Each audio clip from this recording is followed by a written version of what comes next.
Praise the lord. దేవుని నామానికి మహిమ కలుగును గాక. ఎలా ఉన్నారు? బాగున్నారా? మానవుని జీవితంలో మనపై నిందలు వేసేవారు ఎక్కువగా ఉన్నారు, కానీ క్రీస్తుని నమ్ముకుంటే ఏమి జరుగుతుంది అనే ఆలోచనలో మనల్ని ఒక సందేహంలో పెట్టేవారు ఎక్కువ ఉన్నారు. దీనికి మీరు జవాబు ఇవ్వాలన్న ఆలోచన ఉందా? అయితే ఈ వాక్యాన్ని విందాం. ఈ వాక్యాన్ని వినే ముందు ప్రార్థనతోని వాక్యాన్ని మనం ప్రారంభించుకుందాం. నాతో నీ ప్రార్థనలో ఏకీభవిస్తారా? కృపా సత్య సంపూర్ణుడైన దేవా, జీవం కలిగిన మా దేవా, మా సజీవత్వానికి మా ఆరోగ్యానికి కారణబుద్ధుడైన దేవుడు మీరు ఒక్కరే ప్రభువా.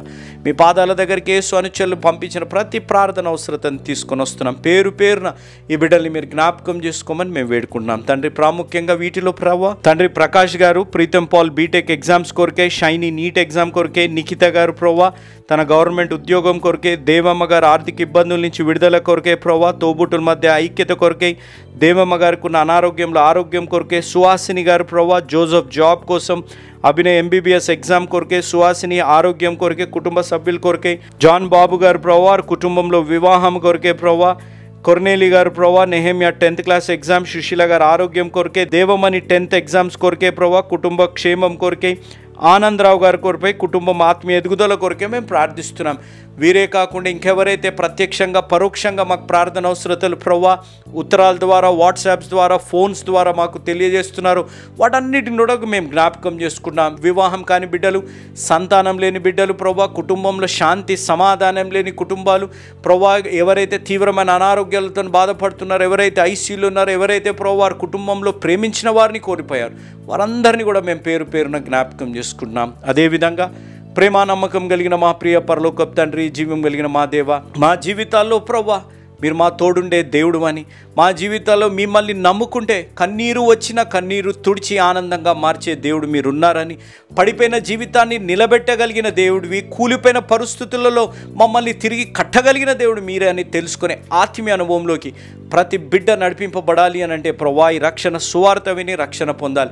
ఇంత గొప్ప అవకాశాన్ని సద్వినియోగం చేసుకొని కోట్లాది ప్రజలు ఈ రక్షణ సువార్త వినేటట్టు వారు వెళ్ళలేకపోయినా వెళ్ళేలాంటి యేసునచల పరిచయం ప్రోత్సహించి బలపరిచిన ప్రభువా మా ప్రియులు, మా ఆప్తులు ప్రభువా మిస్టర్ అండ్ మిస్సెస్ చిట్టిబాబు గారు, విజయవాణి గారు ప్రభువా, వారు రాజమండ్రి వాస్తవ్యులు ప్రభువా, వారి కుమార్తెలు ఆశాప్రియ ప్రభువా తన ఉద్యోగం కొరకే, బ్యాంక్ జాబ్ కొరకే ప్రార్థిస్తున్నాం. కుమారుడు రత్నపాల్ ప్రభువా వా బిడ్డ ఉద్యోగంలో ప్రభువా మంచి ఇంప్రూవ్మెంట్ కొరకే, ప్రమోషన్ కొరకే మేము ప్రార్థిస్తున్నాం తండ్రి. ఈ కుటుంబాన్ని మీరు జ్ఞాపకం చేసుకోమని మేము వేడుకుంటున్నాం తండ్రి. మిమ్మల్ని ఎంచుకుంటే ప్రభువా మా జీవితాల్లో ఏ శ్రమలు వచ్చినా మా జీవితాన్ని మార్చగలిగిన దేవుడు మీరు ఒక్కరే ప్రభువా. మా జీవితాలని, మా మనస్సులని, మనస్తత్వాలని, మనుషులను మార్చగలిగిన దేవుడని వారు తెలుసుకొని అనేకులు తెలుసుకునేటట్టు చేసిన సహాయాన్ని బట్టి మీకు స్తుతులు స్తోత్రాలు.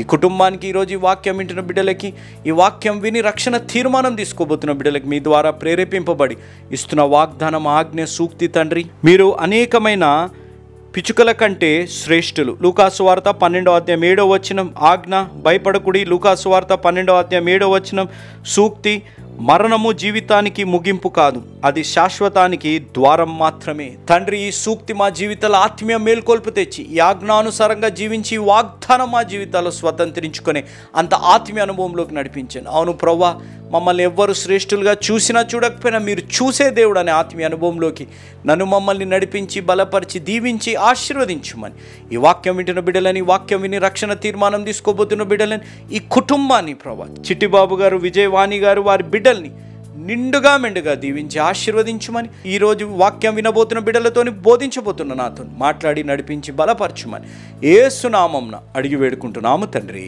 ఆమేన్. ప్రార్థనలో నాతో పాటు ఆమెన్ చెప్పిన ప్రతి బిడ్డని దేవుడు నిండుగా మెండుగా దీవించి ఆశీర్వదించునుగాక. ఎలా ఉన్నారు? బాగున్నారా? కుటుంబము, వ్యక్తిగత జీవితం, వైవాహిక జీవితం, ఆత్మీయ జీవితంలో పరిస్థితులు ఏ విధంగా ఉన్నాయి? మీరు బాగుండాలి అనేది ప్రతి ఒక్కరుగా ఒక విశ్వాసులుగా మా ప్రార్థన. కానీ మానవుని విశ్వాస జీవితంలో మనం గ్రహిస్తే మన జీవితాల్లో దేవుణ్ణి నమ్ముకున్నాం, మా జీవితం ఎందుకు ఈ విధంగా ఉంది? దేవుణ్ణి నమ్ముకున్నాం, నా కుటుంబం, నా వైవాహిక జీవితం, నా కుమారుడు, నా కూతురు, నా జీవితం ఎందుకు ఈ జీవితాలు పరిస్థితులు మారట్లేదు అనే ఒక ప్రశ్న మన జీవితాల్లో ఉంటుంది. చుట్టుముట్టున్న సమాజం కూడా ఆ ప్రశ్న మన జీవితాల్లో వేస్తుంటారు. యేసు ప్రభువారిని నమ్ముకోగానే అద్భుతాలు, ఆశ్చర్యకార్యాలు జరిగిపోవాలి అనే విధంగా మనం ఆలోచిస్తుంటాం. ఏ విధంగా అంటే కుమారుడో కూతురో జన్మించగానే పెద్దవాడుగా అయిపోవాలనే విధంగా ఉంటుంది. నో, యేసయ్యని నమ్ముకునేది ఆయన ప్రేమని రుచి చూచి నమ్ముకోవాలి. ఆయన ఏదో చేస్తారు అనే విధంగా కాదు. ఆయన ఏదైనా చేయగలుగుతారు. యేసు ప్రభువారిని నమ్ముకున్నాక కష్టాలు, శ్రమలు, కన్నీరు మన జీవితాల్లో వచ్చినా, అవి వస్తాయి. అవి వచ్చినా కష్టాలని తొలగించే దేవుడు, కన్నీరుని తుడిచి ఆనందంగా మార్చగలిగిన దేవుడు, కూలిపోయిన వాటిని తిరిగి కట్టగలిగిన దేవుడు మన యేసు ప్రభువారు అనేది మనం గ్రహించాలి, మనం గమనించాలి. కేవలం ఏదో జరుగుతుందని ఒక ఆలోచనతో యేసు ప్రభువారిని నమ్ముకొని అది జరగట్లేదనంటే ఇతనేం దేవుడు అనే విధంగా ఎన్నడూ కూడా మనం మాట్లాడకూడదు. అది మన జీవితాల్లో కూడా ఆలోచిస్తే మీరు ఒకసారి గ్రహించండి. వైవాహిక జీవితంలో పెళ్లి చేసుకోగానే అద్భుతంగా ఉంటుంది, ఏదో పువ్వుల జీవితం అనే విధంగా ఉండదే. కష్టాలు ఉంటాయి, శ్రమలు ఉంటాయి, సంతోషం ఉంటుంది, కన్నీరు తుడిచే పరిస్థితి వస్తుంది, ఆనందకరమైన గడియాలు ఉంటాయి. మన జీవితాల్లో ఓపిక రావాలి. భర్తను అర్థం చేసుకోవాలి, భార్యను అర్థం చేసుకోవాలి, ప్రేమించే ఒక బంధంలోకి మనం రావాలి. ఆ ప్రేమ లేకుండా బంధంలోకి వస్తే అది ఎక్కడ కూడా ఉండదు. మన జీవితాలు పెళ్లి కాగానే ఇటు వెళ్ళిపోతాం, అటు వెళ్ళిపోతాం అనే ఆలోచనలో పెళ్ళిళ్ళు చేసుకోకూడదు. అదేవిధంగా విశ్వాస జీవితంలో కూడా ఆ విధమైన పరిస్థితులు ఉండకూడదు అనేది గ్రహించాలి. నేను ఎందుకు ఈ మాట అంటున్నానంటే, నేను ఎప్పుడు ఉపమానం చెప్తాను. చిన్ని కథ గొప్ప పాఠం. Parable, a small story, big lesson అనేది గ్రహించాలి. ఒక పాస్టర్ గారు ఒక సోప్ మ్యానుఫ్యాక్చరింగ్, సబ్బు తయారు చేసే ఒక అధినేత కలిసి వెళ్తున్నప్పుడు ఆ సబ్బు తయారు చేసే సోప్ మ్యానుఫ్యాక్చరింగ్ అధినేత పాస్టర్ గారి వైపు ఏళ్ళు చూపెడుతున్నాడు. అయ్యగారు, మీ చర్చికి వస్తూ ఉంటాము, మీ చర్చిని ఇంత బలంగా వాక్యం చెప్తూ ఉంటారు, ఇక్కడ చూడండి యవనస్తుడు మొన్నే పాటలు పాడాడు, మొన్నే తను పాట పాడింది, వాళ్ళిద్దరు కలిసి చూడండి ఎలాంటి పనులు చేస్తున్నారు, చూడండి ఈ యవనస్తులను చూడు, వాడు బార్కి వెళ్తున్నాడు లేకపోతే ఎలాంటి పనులు చేస్తున్నాడు అని చెప్పి వేలెత్తి చూపెట్టి ఆయన ఏదో విమర్శించినట్టు ఆ సబ్బు తయారు చేసే వ్యక్తి సోప్ మ్యానుఫ్యాక్చరర్ అన్నాడు. అయితే పాస్టర్ గారు ఉండి వారు ఇంకా నడుచుకుంటూ వెళ్తూ విన్నాక పాస్టర్ గారు అన్నారంట, మీరు ఎంత అద్భుతంగా సోప్ ఉంటుందండి, మీరు ఎంత బాగుంటుంది, రాసుకోగానే చర్మం అంతా బాగవుతుంది అండి అని అన్నారంట. అనగానే ఆ సబ్బు మ్యానుఫ్యాక్చర్ చేసే అతను ఉబ్బిపోయి రోడ్డుపై అడుక్కునే వారిని, రోడ్డుపై స్నానం చేయకుండా ఉన్న వారిని చూపెట్టి, వీరందరూ ఎందుకండి ఇంత మురికిగా ఉన్నారు, మీ సబ్బు ఇంత బాగుంటుంది కదా, ఇంత ఫేమస్, మీరు ఇన్ని లాభాలలో ఉంటారు, ఇంత ధనవంతులు, మీ సబ్బు ఇంత మన ప్రాంతంలో ఎంతో ఫేమస్ కదా, అయినా ఎందుకండి ఈ విధంగా ఉన్నారు వీళ్ళు అని అంటే, ఆ సబ్బు మ్యానుఫ్యాక్చర్ చేసి అతను అన్నాడంట, వారు సబ్బు కొనుక్కున్న రాసుకోవాలి కదండి, రాసుకోకపోతే ఎలా మురికిపోతుంది, రాసుకోకపోతే ఏ విధంగా ఉంటుంది, దే నీడ్ టు అప్లై కదా అని చెప్పి అని అన్నాడట. పాస్టర్ గారు అన్నారంట. నేను కూడా అదే చెప్తున్నానండి.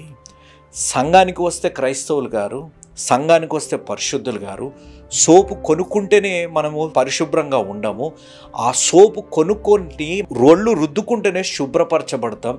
అదేవిధంగా దేవుని వాక్యం కూడా అంతే అండి. ఆ వాక్యాన్ని మన జీవితాల్లో అప్లై చేసుకుంటేనే మనం నీతిమంతులుగా పరిశుద్ధులుగా జీవిస్తామండి.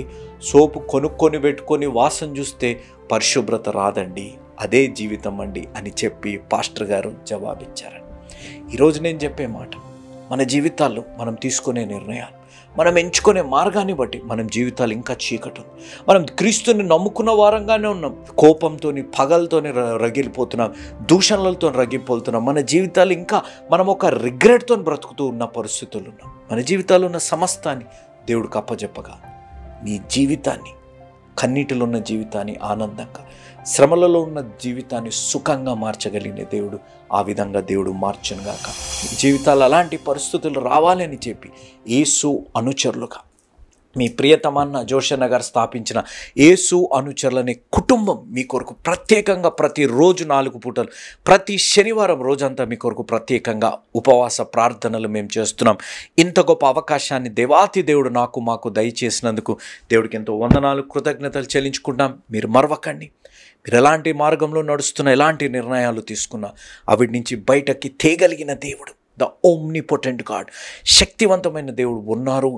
ఆ విధమైన దేవుడు మీ జీవితాలు ఎల్లప్పుడూ మీ జీవితాన్ని ఏలుబడి చేయాలని మీ కుమారులం, మీ తోబుట్టులం, మీ స్నేహితులం, మీ కుటుంబ సభ్యుల్లాంటి జాన్ స్పర్జన్ గారు, అన్నయ్య గారు, భక్తి సింగ్ అనే నేను నిత్యం మీ కొరకు ప్రార్థిస్తుంటాం.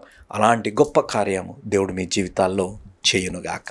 ఆమేన్. వాక్యంలోకి వెళ్ళే ముందు ఒక పాటను విందాం. యౌవనుడా ఎందాక నీ పయనం, ఈ రంగుల వలయంలో నీవు చిక్కుకున్నావా. యౌవనుడా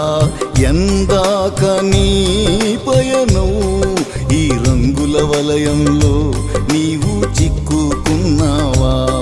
నీ గురి ఏదో ఇంకా నీకు తెలియకున్నదా? నీ గురి ఏదో ఇంకా నీకు తెలియకున్నదా? నీ గమ్యం ఏదో తెలియక పరుగెడుతున్నావా? నీ గమ్యం ఏదో తెలియక పరుగెడుతున్నావా? యవ్వనుడా, ఎందాక నీ పయనం? ఈ రంగుల వలయంలో నీవు చిక్కుకున్నావా? పాట విన్నారు కదా. మనం హీరోస్ ఆఫ్ ది బైబిల్ అనే సిరీస్లో యెషయా గ్రంథాన్ని ధ్యానిస్తూ వస్తున్నాం. యెషయా గ్రంథం 53వ అధ్యాయము మనం ధ్యానిస్తూ వచ్చాం. 5 వచనాలు మనం ధ్యానించాం. గత వారం దాన్ని కొనసాగించలేకపోయాను, నన్ను క్షమించండి. నాకు వ్యక్తిగతంగా కొంచెం అనారోగ్యాన్ని బట్టి సడన్గా నేను స్పృహ తప్పి పడిపోవడాన్ని బట్టి వైద్యులు నన్ను కొంచెం విశ్రాంతి తీసుకోవాలి అని చెప్పడాన్ని బట్టి నేను మీ ముందుకి రాలేకపోయాను. అదేవిధంగా మా తల్లి గారికి కూడా క్యాట్రాక్ట్ ఆపరేషన్ అయింది.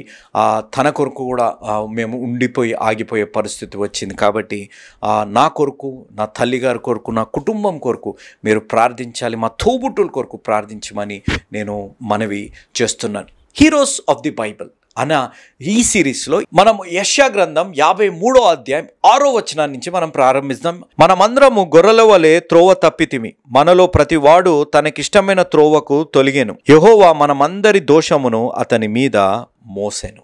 ఇక్కడ మనం గ్రహిస్తాం మనిషి జీవితంలో ఇక్కడ గొర్రెలు త్రోవ తప్పెను అని ఈ వచనంలో రాయబడ్డాయి. నేను దేవుని యొక్క గొర్రె పిల్ల, I am the sheep of my shepherd, నా యెహోవా కాపరి యొక్క గొర్రెని నేను అని చెప్పడానికి నాకే సిగ్గులేదు. తప్పిపోయిన జీవితం ప్రతి ఒక్కరిది తప్పిపోయిన జీవితమే. మనము ఎంతోమంది చీకటి జీవితాల్లో ఉన్నారు, తప్పిపోయిన మార్గాలలో ఉన్నారు. మన జీవితాల్లో ఒక పాపపు జీవితంలో జీవించే వారంగా మనము బ్రతుకుతూ ఉన్నాం. మనం ఒక అంధకారపు జీవితంలో మనం జీవిస్తూ ఉన్నాం. ఎందును బట్టి ఈ అంధకారపు జీవితంలో, ఎందుకు ఒక క్రుక్కెడ్ మార్గం, వంకరి మార్గంలో మనం బ్రతుకుతున్నాం? ఎందుకు ఒక పాపపు మార్గంలో, మోసపూరితమైన మార్గంలో మనం జీవిస్తున్నాం? ఎందుకు ఇతరులని దూషించే మార్గంలో మనం జీవిస్తున్నాం అనంటే దేవుడు నడిపించారు. దేవుడు అలాంటి వాటిల్లో మనల్ని నడిపించారు. అది మనం ఎంచుకుంటున్నాము కాబట్టి, ఆ నిర్ణయము మనం తీసుకుంటున్నాము కాబట్టే ఆ విధంగా మనం జీవిస్తున్నాం అనేది ఆలోచించాలి. ఇక్కడ మనం గమనిస్తే ఆ పాపపు మార్గాన్ని ఎంచుకునేది మనమే. మన చేతులారా ఆ అంధకారంలో జీవించాలి, ఆ వ్యసనాలకు అలవాటు అవ్వాలి, ఆ అక్రమ సంబంధాలలో ఉండాలి, ఈ తప్పు మార్గంలో నడవాలి, ఈ మోసపు మార్గంలో నడవాలి, లేకపోతే ఈ విధంగా దూషణలు చేసుకుంటూ కొట్లాడుకుంటూ మనం జీవించాలని ఎంచుకునేది మనమే. దేవుడు నడపరే. ఇక్కడ మనం గమనిస్తే ప్రాముఖ్యంగా ఈ పాపపు జీవితంలో ఉండడానికి నిర్ణయము తీసుకునేది మనమే, ఎంచుకునేది మనమే. కానీ ఈ పాపపు జీవితం ఒక్కొక్కరిది ఒక్కొక్కరిలాగా ఉంటుంది. ఒక్కొక్కరు ఒక పాపపు జీవితాన్ని జీవిస్తుంటారు. మనకు కనపడేది, నేను చెప్పే మాట, మనకు కనపడేది తాగుబోతులు కనపడుతుంటారు, డ్రగ్స్ తీసుకునేవారు కనపడుతుంటారు, వ్యభిచారం చేసేవారు కనపడతారు, అక్రమ సంబంధాలు పెట్టుకునేవారులాగా ఉంటారు.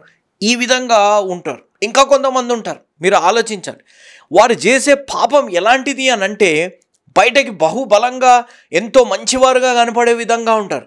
కానీ సొంత భర్తపై అక్రమ కేసులు వేసేవారు, సొంత భార్యపై అక్రమ నిందలు వేసేవారు ఉంటారు. నిన్న మొన్న టీవీలో, సోషల్ మీడియాలో నేను చూస్తూ ఉంటే ఒక వ్యక్తి 50,000 అప్పు తీసుకుంటే అతని ఇంట్రెస్ట్ పెంచి ఈరోజు 10 లక్షలు అయిపోతే అతను చనిపోయే పరిస్థితి. నేను చనిపోతున్నాను ఒక వీడియో పెట్టాడు.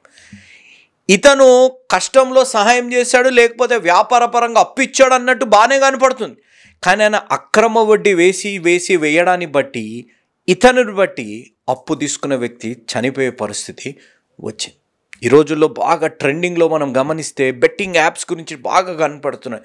నిన్న ఇంకొక సోషల్ మీడియాలో చూస్తే ఒక ఆర్మీకి సెలెక్ట్ అయిన వ్యక్తి ఈ బెట్టింగ్ యాప్ను బట్టి తన అక్కకు పెళ్లి కోసం దాచిపెట్టుకున్న డబ్బుల్ని వాడడాన్ని బట్టి ఆ గిల్టీ ఫీలింగ్లో, ఆ రిగ్రెట్లో, లేకపోతే అపరాధ భావంలో రైలు కింద పడి చనిపోవడానికి నిర్ణయించాడు. ఈరోజు నీ నా జీవితాల్లో ఆలోచించాలి.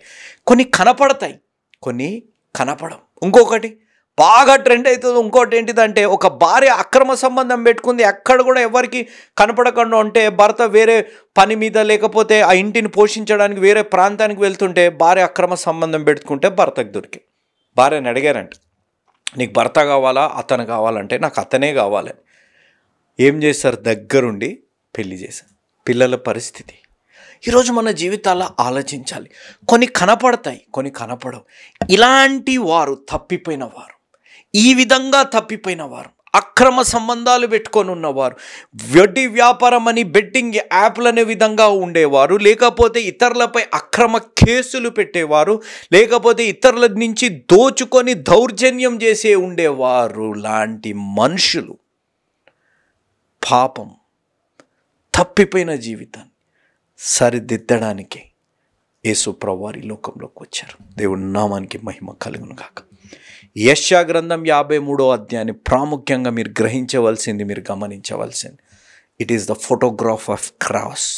అది ఒక చిత్రము, సిలువ యొక్క చిత్రానికి సాదృశ్యంగా ఉన్న అధ్యాయం ఇది. ఈరోజు యేసు ప్రభువారు రావడానికి ప్రాముఖ్యమైన కారణం తప్పిపోయిన వారిని తిరిగి దేవుడి దగ్గరికి తీసుకొని రావడానికి. He came into this world. He took the cross to reconcile the broken relationship. ఆయన ఏ సంబంధం అయితే విడిపోయిందో ఆ సంబంధాన్ని పునరుద్ధరించడానికి ఈ లోకంలోకి వచ్చారు. యేసు ప్రభువారు ఎన్నడూ కూడా మీరు గ్రహించాలి, గుర్తుపెట్టుకోవాలి. ఈ మాట ఎవరు వింటున్నా గుర్తుపెట్టు. God's love will not allow the relationship to remain broken. దేవుని ప్రేమ ఎన్నడూ కూడా ఆ విరిగిపోయిన సంబంధం ఆ విధంగానే ఉండేటట్టు దేవుడి ప్రేమ ఎన్నడూ కూడా ఊరుకోదు. దేవుడి ప్రేమ ఎంత గొప్పది అనంటే, తిరిగి ఆ ప్రేమ తిరిగి కట్టబడాలి, పునరుద్ధరింపబడాలి అనేది, ఆ విరిగిపోయిన సంబంధం తిరిగి కట్టబడాలి, పునరుద్ధరింపబడాలి అనేదే దేవుని యొక్క కోరిక. ఇది ఎలా జరుగుతుంది అంటే, ఏ ఓమ్నిపోటెంట్ గాడ్, శక్తివంతమైన దేవుడు ఆయన కృప ద్వారా ఎవరైతే దారి తప్పిన వారు, ఎవరైతే త్రోవ తప్పిన వారు, ఎవరైతే లోకానుసారమైన జీవితాన్ని జీవిస్తున్నవారు, ఎవరైతే నాకున్నంత జ్ఞానము, నాకున్నంత తెలివితేటలు, నాకున్నంత వాక్చాతుర్యం, నాకున్నంత గొప్పతనం ఎవరికి లేదని చెప్పి అందరిని మోసం చేసేవారు, అందరు కళ్ళు కప్పేస్తున్నానని గొప్పగా భావించేవారు, తప్పిపోయిన వారి జీవితాన్ని ఎవరైతే దేవుడికి ముఖాన్ని చాటేశారో, దేవుడి వైపు తిరగకుండా వారు జీవిస్తున్నారో, దేవుడి నుంచి దూరమైపోయారు, అలాంటి వారిని తిరిగి వారి సంబంధం దేవుడితో పునరుద్ధరించడానికి యేసయ్య లోకంలోకి వచ్చారు అనేది గ్రహించాలి. ఒక ఇంగ్లీష్ పాట ఉంది.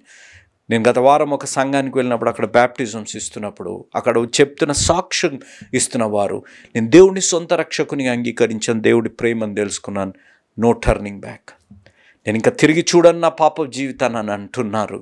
కానీ ఈరోజు ఎంతమంది దేవుడి నుంచి ముఖాన్ని చాటేసి మనం పాపంలో జీవిస్తున్నాం? దేవుడి నుంచి ఎంతమంది మనం దూరమై ఉన్నాము అనేది ఆలోచించాలి. దేవుని ప్రేమ ఈరోజు మీరు గ్రహించాలి. ఆయన ఎంత శక్తివంతమైన వారు అంటే, ఇలా ద్రోవ తప్పిన వారు, ఇలా పాపంలో జీవిస్తున్న వారు, ఇదే జీవితం అని బ్రతుకుతున్న వారు తిరిగి దేవుడి దగ్గరికి రావాలంటే అది సాధ్యమైనది కేవలం omnipotent, the all powerful God అనేది మన జీవితాల్లో గ్రహించాలి. ఆ గొప్ప దేవుడే ఆ కార్యాన్ని చేయగలుగుతారు అనేది గ్రహించాలి.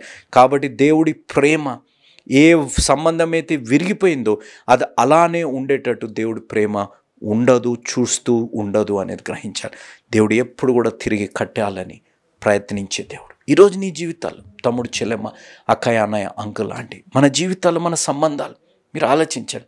అది తల్లిదండ్రులతోనైనా, అది తోబుట్టులతోనైనా, అది భార్యతోనైనా, భర్తతోనైనా, ఏదైనా మనస్పర్ధాలు వచ్చినా, ఏదైనా భేదాభిప్రాయాలు వచ్చినా, దేవుడు పరిస్థితుల ద్వారా, దేవుడు మనుషుల ద్వారా, దేవుడు వాక్యం ద్వారా మనతో మాట్లాడుతుంటారు. అది తిరిగి పునరుద్ధరించడానికి ఆయన ప్రేమ అంత గొప్పది. మనం అలా విరిగిపోయినట్టు, లేకపోతే ఆ బ్రోకెన్ రిలేషన్షిప్ అలానే ఉండేటట్టు దేవుడు అలా ఊరికని ఉండి చూసే దేవుడు కాదు.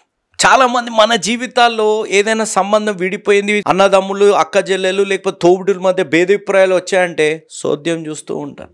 భార్య భర్తల మధ్య ఏమైనా భేదాభిప్రాయాలు వచ్చాయంటే అవి అలానే చూస్తూ ఉంటారు. తల్లిదండ్రులు బిడ్డల మీద ఏమో వచ్చి అలానే చూస్తుంటారు. కానీ దేవుడు అలా చూస్తూ ఊరుకునే దేవుడు కాదు. ఎక్కడైతే సమస్య ఉందో ఆ సమస్యని తొలగించి మన జీవితాన్ని, మన సంబంధాన్ని పునరుద్ధరించడానికి ఎల్లప్పుడూ ప్రయత్నించే దేవుడు అనేది గమనించాలి. తప్పిపోయిన వారి జీవితాన్ని పునరుద్ధరించడానికి ఈ లోకంలోకి వచ్చిన దేవుడు. ఇంకొక విషయాన్ని మనం ప్రాముఖ్యంగా ఇక్కడ గమనిస్తే అదే యెషయా గ్రంథం 53వ అధ్యాయం 7వ వచనాన్ని ఒకసారి గమనిద్దామా. అతడు దౌర్జన్యము నొందెను, బాధింపబడెను, అతడు నోరు తెరవలేదు. వదకు తేబడు గొర్రెపిల్లయో బొచ్చు కత్తిరించు వాని ఎడల గొర్రెయు మౌనముగా నుండినట్టు అతడు నోరు తెరవలేదు. ఇక్కడ మీరు గ్రహించాలి, ఎంత భరించారు అనంటే మన పాపపు యొక్క శిక్షని, మన పాపపు యొక్క అప్పుకి ఆయన ఒక షూరిటీ వలె ఉన్నారు. ఎందుకు షూరిటీగా ఉన్నారు అనంటే మన పాపపు భారాన్ని, లేకపోతే మన పాపపు యొక్క శిక్షని మనం భరించలేము కాబట్టి, మనం చెల్లించలేము కాబట్టి ఆయన చెల్లించారు. ఆయన చెల్లించింది ఏ విధంగా అనంటే ఎక్కడ వాగ్వాదం చేయలేదు, ఎక్కడ అతిశయపడలేదు, లేకపోతే ఎక్కడ కూడా ఆయన జీవితంలో జంకలేదు, లేకపోతే ఎక్కడ కూడా ఆయన నేను కాబట్టి అనే విధంగా ఆయన మాట్లాడలేదు. ఆయన మౌనం వహించారు. ఈరోజు నా జీవితంలో మనం గ్రహించవలసింది, మనం చిన్న సహాయము చేస్తే సోషల్ మీడియాలో రావాలి, మనల్ని అభినందించాలి, మన గురించి మంచి చెప్పాలి అనే విధంగా మనం ఎప్పుడు ఆలోచిస్తుంటాం. కానీ ఇక్కడ సర్వలోక పాపపు భారాన్ని, శిక్షని, అక్కడున్న అప్పుని ఒక వ్యక్తి మౌనంగా ఏమీ అనకుండా ఆయన చెల్లించారు అనంటే మనం గ్రహించాలి. He took the surety. ఆయన ఆ మూల్యాన్ని చెల్లించడానికి ఆయన బాధ్యతను తీసుకున్నారు అనేది మనం గ్రహించాలి. Jesus he was never reluctant. ఆయన సిలువపై వెళ్ళడానికి ఎక్కడ కూడా జంకలేదు, లేకపోతే ఎక్కడ కూడా అయ్యో నేనా అయ్యో అని ఒక మాట, దేవా ఇది భారానికంటే మించింది, కానీ మీ చిత్తమే నెరవేరాలి. ఈరోజు ఈ వాక్యాన్ని వింటున్నారు. నా జీవితాల్లో మనం చిన్న పని చేస్తాం, రూపాయి పని చేసి 100 రూపాయలంత పబ్లిసిటీ చేసే విధంగా మనం బ్రతుకుతున్నాం. కానీ యేసు ప్రభువు వారి జీవితాన్ని మనం గ్రహించాలి. మనం చేసే పరిచర్య గురించి చెప్పకూడదు అని నేను అనట్లేదు, చెప్పాలి, తెలియజేయాలి. కానీ యేసు ప్రభువు వారు కనపడేటట్టు తెలియజేయాలి. యేసు ప్రభువు వారు మహిమ పొందుకునే విధంగా తెలియజేయాలి. మనిషి తగ్గాలి, దేవుడు హెచ్చించబడాలి అనేది మనం గ్రహించాలి. కానీ కొన్ని సందర్భాల్లో మనిషి ఎక్కువ అయిపోయి దేవుడు తక్కువగా కనపడే పరిస్థితుల్లో ఉన్నాయి. ఈరోజు అలాంటి పరిస్థితుల్లో మనం ఉండకూడదు అనేది గ్రహించాలి. ఇక్కడ వధువుకు తీసుకెళ్లే గొర్రెపిల్ల ఏ విధంగా మౌనంగా ఉండునో ఆ విధంగా యేసు ప్రభువు అంతా మౌనంగా ఉన్నారు. ఎందుకు అనగా మన భారాన్ని, మన జీవితాల్లో ఆ శిక్షని ఆయన భరించారు. మనం కొద్ది సహాయం ఇంటి వారికి చేసినా, సొంత వారికి చేసినా, లేకపోతే ఎక్కడన్నా చేసినా వాళ్ళు మనకు రుణపడి ఉండాలి. నేను ఈ సహాయం చేశాను, ఈ సహాయం చేశాను, ఈ సహాయం చేశాను 100 సార్లు మనం చెప్పుకునే విధంగా ఉంటాం. కానీ యేసు ప్రభువు వారిది గమనిస్తే మన జీవితాల్లో ఆయన ఎక్కడ కూడా ఈ సహాయం చేశాను, ఇది చేశాను, అది చేశాను అనే విధంగా మాట్లాడిన అది మనుషులు దేవుణ్ణి హెచ్చించే విధంగా ఆయన కార్యం చేశారు. ఈరోజు మన జీవితాల్లో మన సొంత డబ్బా మనం కొట్టుకోవడం కాదు, కానీ దేవుని మహిమపరిచే విధంగా మనం మాటలు ఉండాలి అనేది గ్రహించాలి. ఆయన మౌనంగా ఉండడానికి, ఆయన సిలువ వెళ్ళడానికి కారణం ఒకటి, ఏ వేర్పాటు అనగా ఏ దూరమైతే మన జీవితాల్లో తండ్రి అయిన దేవుడితోనూ కలిగిందో ఆ దూరాన్ని తొలగించడానికి యేసు ప్రభువు వారు ఆ సిలువకు వెళ్ళారు, అంత మౌనంగా ఉన్నారు. The barrier of separation should be removed, that's why. And there should be a reconciliation, that's why. He went to the cross and he was silent. He took the surety of death and punishment of every sin అనేది మన జీవితాల్లో గ్రహించాలి. ఈరోజు తమ్ముడు చెల్లెమ్మ, మీ జీవితాల్లో వేరుపాటు లేకపోతే ఆ separation, ఆ దూరం, మీ సంబంధాలలో మీ ప్రేమ, ఐక్యత, శాంతి, సమాధానంలో అతి ముఖ్యంగా దేవుడితో ఆ దూరం మీ జీవితాల్లో పెరిగి ఉంటే, మీకు బాధ్యతలను బట్టో, మీకున్న భారాన్ని బట్టో, లేకపోతే మీకున్న లోకరిత జీవితాన్ని బట్టి ఉంటే యేసు ప్రభువారిని నమ్ముకోండి, ఆ దూరం మీ జీవితాల్లో తొలగిపోతుంది. ఈరోజు ఈ వాక్యాన్ని వింటున్నవారు తమ్ముడు చెల్లెమ్మ, అక్కయ్య, అన్నయ్య, అంకుల్, ఆంటీ, చీకట్లో ఉన్నావా? తప్పిపోయావా? నీ జీవితాల్లో దేవుడి నుంచి దూరం అయిపోయావా?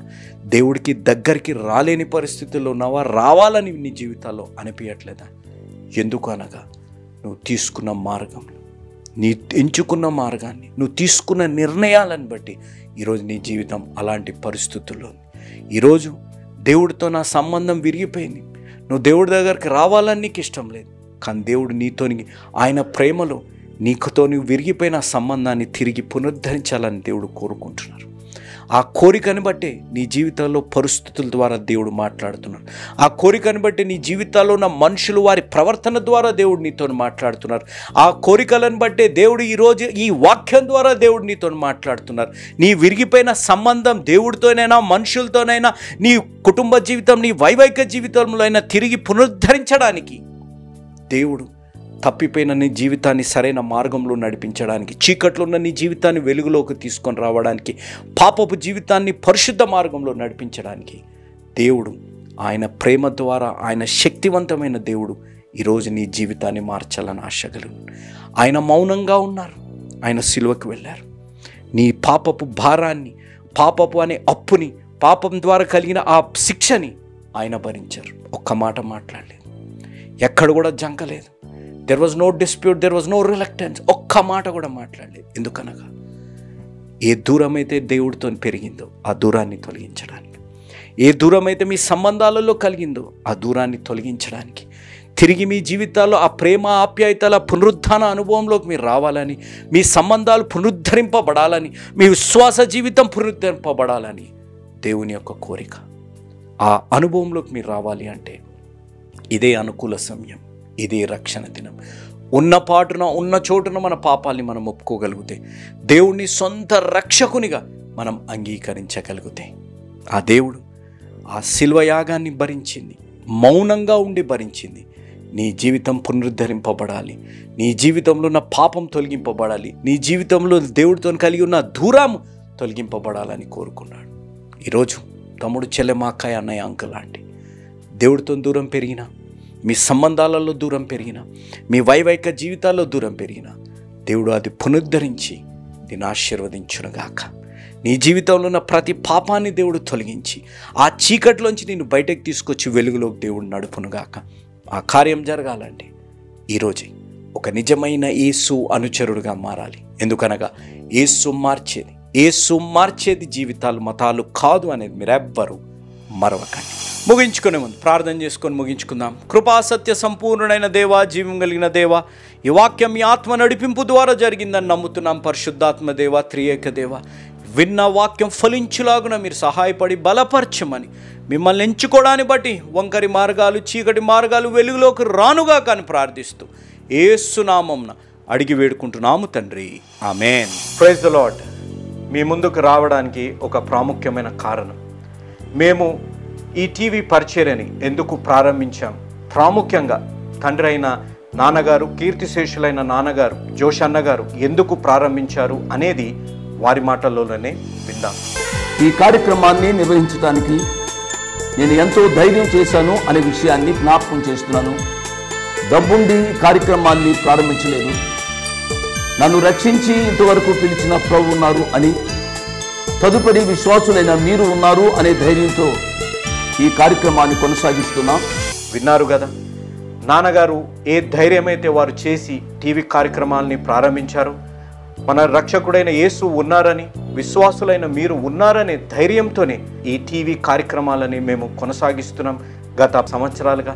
ఇక ముందు కూడా మేము కొనసాగించాలి అని అంటే మీలో విశ్వాసులైన మీరు, ప్రేరేపింపబడ్డవారు మీరు, వచనం వెంబడి వచ్చిన ధ్యానాలు జోషన్న గారివి, పాయింట్ వైజ్ ధ్యానాలు జాన్ స్పర్జన్ గారివి, హీరోస్ ఆఫ్ ది బైబిల్ అనే సిరీస్ ధ్యానాలు భక్త్ సింగ్ నావి కొనసాగేటట్టు మీరు ప్రేరేపింపబడితే, మీరు సహాయం చేసి మీరు నేరుగా నాతోని మాట్లాడవచ్చు.